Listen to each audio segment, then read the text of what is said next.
Hallelujah, praise the Lord.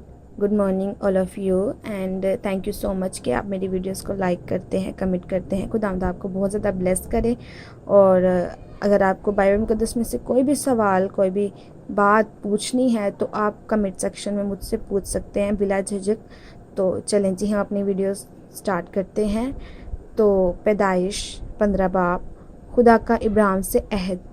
इन बातों के बाद खुदावंद का कलाम रोया में इब्राहिम पर नाजिल हुआ और उसने फरमाया, ए इब्राहिम, तुम मत डर, मैं तेरी सिपर और तेरा बहुत बड़ा अजर हूँ। इब्राहिम ने कहा, ए खुदावंद खुदा, तू मुझे क्या देगा, क्योंकि मैं तो बे औलाद जाता हूँ और मेरे घर का मुख्तार दमश्की अलीज़र है। फिर इब्राहिम ने कहा, देख, तूने मुझे कोई औलाद नहीं दी और देख, मेरा खाना ज़ाद मेरा वारिस होगा। तब खुदावंद खुदा का कलाम उस पर नाजिल हुआ और उसने फरमाया, ये तेरा वारिस ना होगा, बल्कि वो जो तेरा सुलभ से पैदा होगा वही होगा। और वो उसको बाहर ले गया और कहा कि अब आसमान की तरफ निगाह कर और अगर तू सितारों को गिन सकता है तो गिन। और उससे कहा कि तेरी औलाद ऐसी ही होगी। और वो खुदावंद पर ईमान लाया और उसने उसके हक में बाजी शुमार किया। और उसने उससे कहा कि मैं खुदावंद हूँ जो तुझे कसदियों के ऊर से निकाल लाया कि तुझको ये मुल्क मिरास में दूँ। और उसने कहा कि ए खुदावंद खुदा, मैं क्यों कर जानूँ कि मैं उसका वारिस होऊंगा। उसने उससे कहा कि मेरे लिए 3 बरस की एक बछिया और 3 बरस की एक बकरी और 3 बरस का एक मेंढा और एक कमरी और एक कबूतर का बच्चा ले।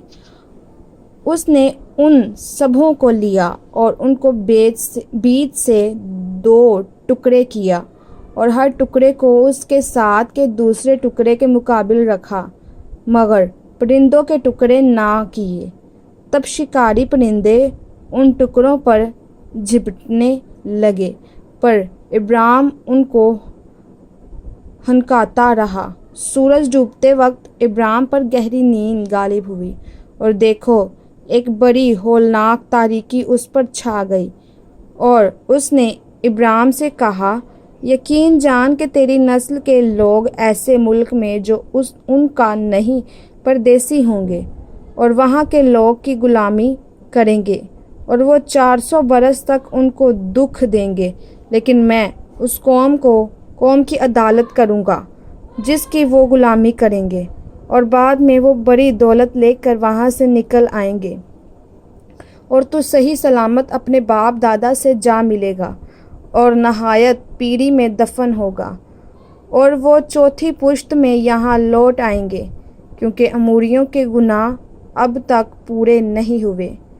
और जब सूरज डूबा और अंधेरा छा गया तो एक तनूर जिसमें से धुआं उठता था वहाँ दिखाई दिया, और एक जलती मशल उन टुकड़ों के बीच में से होकर गुजरी।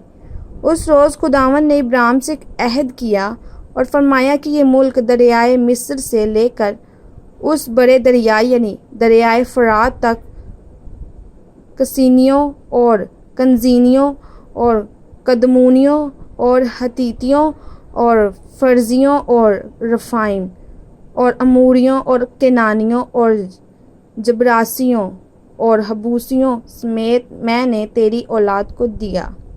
हाजरा और इस्माइल।